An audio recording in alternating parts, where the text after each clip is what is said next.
Hello everyone, welcome to SFC Markets and Finance. The US released January CPI data.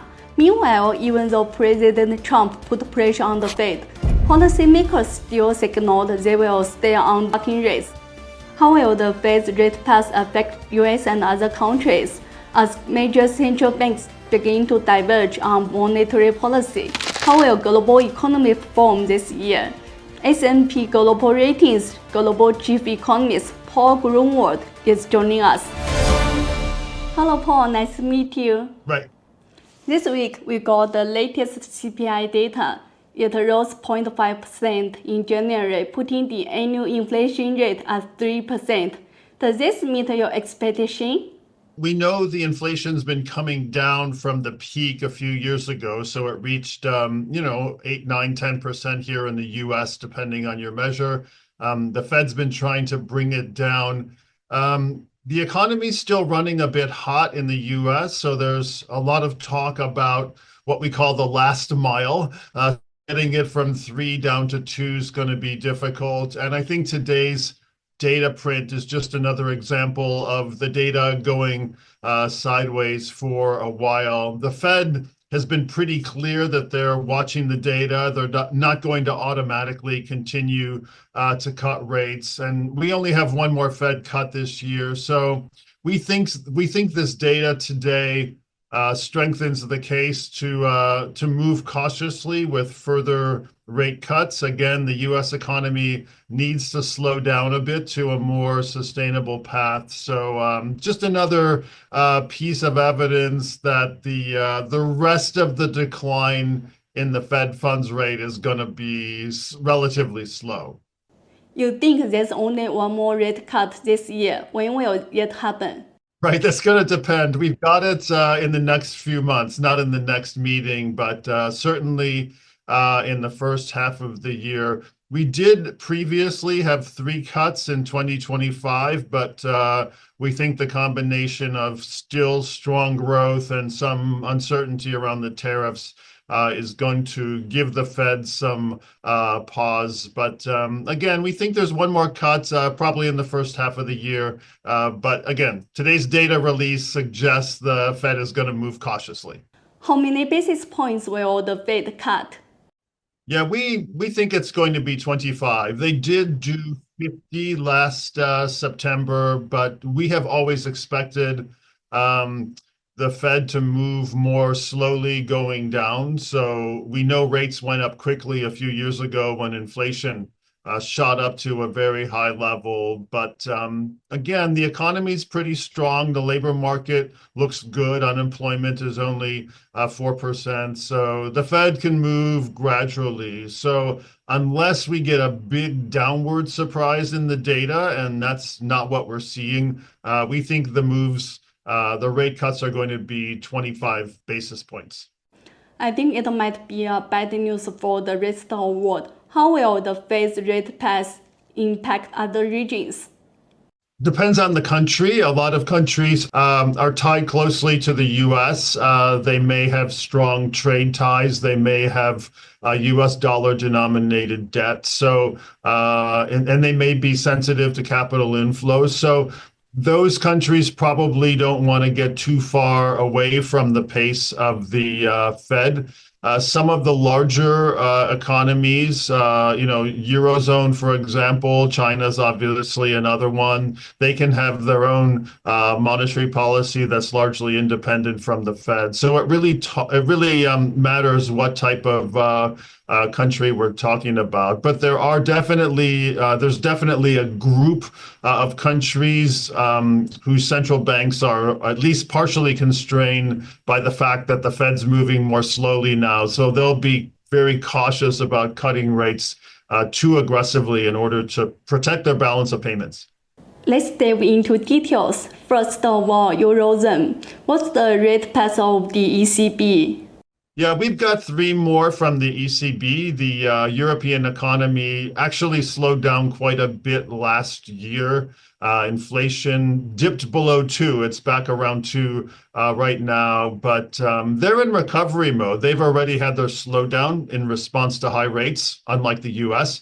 And the ECB's been a little bit more aggressive than the Fed in cutting rates. We think neutral for them is low to mid 2s, so they've got a few more cuts. The challenge in Europe right now is certain parts of Europe, like Spain, are doing quite well, and we all know Germany is struggling a bit. So the European Central Bank needs to, find the appropriate stance for the whole Eurozone. But in our view, they have more scope to cut rates this year than the Fed. Like you say, Germany is struggling. What happened in Germany? A couple of shocks that are particularly negative for Germany. One of them, as we know, was the cutting off of Russian gas. So there was an energy shock in Germany, and they're also facing intense competition in the automobile sector from China. Those are more acute. Those risks are more acute than the rest of the Eurozone. So German growth has been a bit more effective. But, there's also a lot of discussion in Germany about competitiveness and the amount of red tape and bureaucracy that firms need. That's actually the number one complaint in Germany. It's not Chinese cars, it's not Russian gas, it's red tape and bureaucracy. So, the Germans and the other Europeans are thinking through this competitiveness issue. We've seen Germany start to pick up a bit, but as I said, they've been lagging some of the other European countries. We're kind of upside down relative to where we were a few years ago. I remember not too long ago where people were worried about Southern Europe, Spain, Portugal, Italy, and Greece, and then Northern Europe was doing relatively better. I think that's kind of flipped around now. Southern Europe seems to be doing a bit better, but there's a big discussion around competitiveness in the Eurozone, focused, as you noted, on Germany, and then discussions on how to enhance that. So that's a structural thing, moves a bit more slowly than the cyclical things, but we're expecting some more progress there. Yeah, Southern Europe performed better last year. What drove its economy?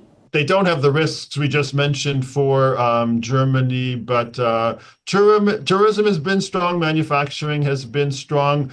They went through a lot of structural changes because of the Eurozone crisis about a decade ago. So they've put themselves in a better competitiveness position. And those things take a while to pay off, but now we're seeing some of the fruits of those structural reforms, not just in Spain, but countries like Italy and Greece, which we're not used to talking about as fast-growing countries, but they're doing much better these days as a result of, I think, the reforms they've undertaken, and then just their risk profile is a bit less negative than Germany and the countries around Germany.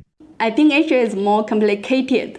Japan hiked rates. China is easing its monetary policy, and India cut rates for the first time in nearly 5 years. What do you think about Asia?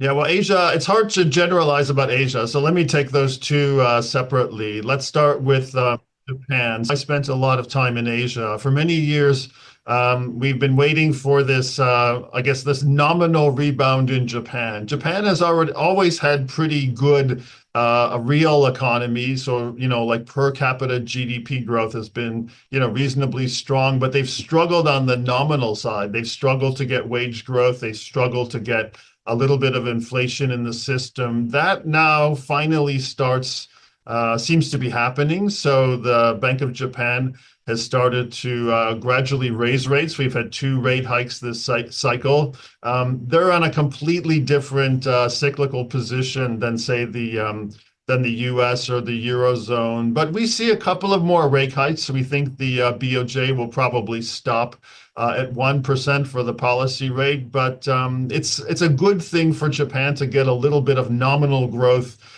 in the economy. They've been trying many years to do that. So that looks positive. India, as you mentioned, as we know, is now kind of the growth star of the global economy. India's had some issues around food inflation, so food price inflation has started to come down. So the Reserve Bank of India cut rates, but India continues to be a very good growth story. We've got 6.5%, 7% growth on a trend basis. Modi government has done a number of reforms. The question mark for India is always private sector investment, but the economy's doing reasonably well. They're doing a lot of infrastructure upgrades. They're doing a lot on the services side. So a lot of the indicators look good for India. So we expect that relatively good growth story to continue.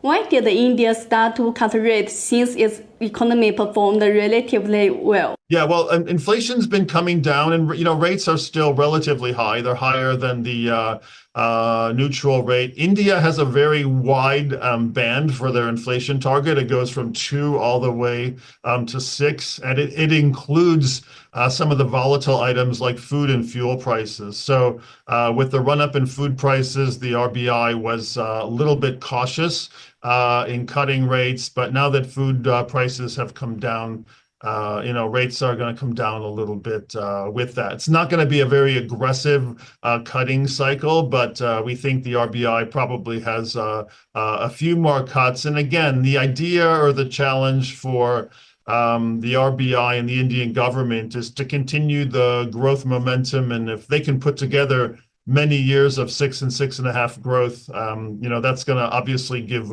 good results. In the past, India's gone through these kind of fast growth and then slow growth cycles. So the challenge here is to put the economy on a kind of longer term path of high growth and maybe start to narrow the gap a bit with China. They both were in the same place a couple of decades ago, but we know China pulled pretty far ahead of India. After traveling around, let's back to the US. Trump started a new round of tariff war with other countries. How will Trump's trade policy affect U.S. economy? My team put out a note on that last week, and this was only part of the equation, right? So we were looking at the proposed 25% tariffs on Canada and Mexico, and then we had also the new tariffs on China, which did come into force last week, and we also looked at Europe in that particular exercise. So a couple of things. One, tariffs are almost uniformly negative, so the team sees slower growth, higher unemployment, higher inflation, and higher relative policy rates. So nobody's going to win the trade war. The effects on the U.S. tend to be smaller than trading partners. So if you're a relatively large economy like the U.S., if you're a relatively domestically orientated economy like the U.S., your impacts from the tariffs will be lower than, say, a Mexico or Canada, but they will be negative nonetheless. The other big question mark for us is, this process of kind of always negotiating and kind of deal making. That's not great for long-term decision making. So if you're if you're a firm, you're a household making a long-term investment decision, you're not really sure what the world's going to look like, what the tariffs are going to look like, what the interest rate's going to look like. So we think the tariffs on balance are kind of negative for growth and negative for sentiment. We will see how they play out. Obviously, a lot of this stuff is still under discussion. The team's going to continue to follow that. But I think our message is, on balance, the tariffs are macro negative. Trump said interest rates should be lowered to go hand in hand with his tariffs. Do you agree? The central banks are independent for a reason. It's not just the U.S., but it's most countries. The central banks are independent because we want them to be kind of insulated from the political development. So obviously, any government, not just the current US government under President Trump, but any government kind of wants the economy to do better, to run a little bit hot, to create jobs, and they want to be popular and get reelected. So there's always a tendency for the government to push for a little bit easier policy positions, which is why we have the central bank. Chairman Powell's been pretty clear. He was clear before the election. I presume he will continue to be clear that the Fed is independent. They look at the economy, they look at inflation pressures, and then they make their policy rate decision. We expect that to continue. The politicians are always going to express their opinion about the Fed, but the Fed's independence is kind of enshrined here in the U.S., and we don't expect that to change. Actually, in the Trump's first term, there were many debates on the Fed's independence. So, do you really believe that the Fed can keep independent during his second term?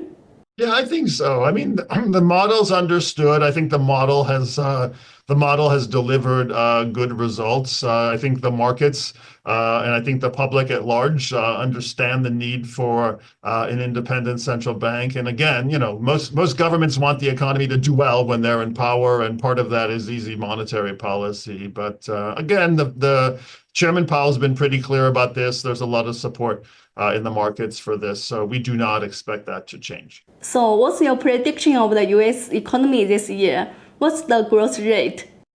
Yeah, well, as I said earlier, the U.S. economy has been running a bit hot. 2.8% growth last year, 2.9% growth the year before that. It would be wonderful to continue at that pace, but that pace is not consistent with low and stable inflation. So that's why the Fed has been keeping interest rates relatively high. Financial conditions are relatively tight. So we think the U.S. economy's speed limit is around 2%. So our forecast is for growth to slow this year to around 2%. And we think inflation will continue to go to the Fed's target, which is also 2%, not in a straight line, as we discussed earlier, but sort of slowly converge around that. We are still in the soft landing camp, so we think the U.S. economy can get to that kind of sustainable path without a recession. We don't have a great track record on that, but we think the conditions are in place this time with very strong demand, very strong labor market for growth to just gradually come down to 2. The risks to that are probably on the upside right now. For the last couple of years, we've been expecting the U.S. to slow down, and the U.S. has continued to grow pretty strongly, and that's probably another reason why we think the Fed is going to remain pretty tight on the financial conditions. But again, U.S. economy needs to slow down to get onto its sustainable path, and that's our baseline right now. Why does the U.S. economy need to slow down to get onto its sustainable path? Yeah, well, I mean, the logic is if we continue to grow at this rate, inflation's going to be too high. The economy is running a bit hot, so interest rates are going to be higher. We don't think the current rate of growth is sustainable. Again, it would be great if the U.S. or any other advanced economy could grow at 2.5% to 3%. But if you look at our productivity growth, if you look at our labor force growth, if you look at the other fundamentals of the economy, they point to an economy where sustainable growth is probably around 2. There's a little bit of difference in estimates. Some people have 1.8, 1.9. Our sustainable growth rate's a little bit above 2 for the U.S., but it's still pretty clear that we have to slow down. Some people in the government would like the economy to continue to grow fast, but we don't think that's sustainable. So again, the idea here is to have kind of full employment, full use of our resources, low and stable inflation, and that's where we want to go. So that's the logic behind why we need to slow down. Around 2% for the U.S. economy. What's the growth rate for global economy? Yeah, global economy should be around three, maybe a bit more. Again, China is still going to be the major contributor to global growth. The U.S. and China and Europe are roughly the same size, but since China is growing faster than the U.S. and faster than Europe, China is still going to be the main contributor to global growth in 2025. So close, almost 1% of global growth alone would come from China, and then US after that. But I think the days of global growth closer four are probably over. That was really a China story when China was growing, 7, 8%, even more than that. So Chinese economy is maturing and slowing down, but a little bit above three is not bad. So if we're getting maybe a bit more out of China, 2 for the US, 1.5 for Europe and the emerging markets, India 6.5. So that's kind of where we're going to be for the next few years. So again, the global forecast of 3 is not too far from where we would put the kind of trend rate for the global economy. All right, Paul, that's all for our interview. Thank you for your time. Bye. All right, it's a pleasure to talk with you and good luck. As Trump launched a new round of tariff war and the Fed paused rate cuts, it won't be an easy year for global economy. Based on Paul's forecasts, the global growth will be around 3%, and China will continue to be a major contributor to global economy. That's all for today's show. Thank you for watching. See you.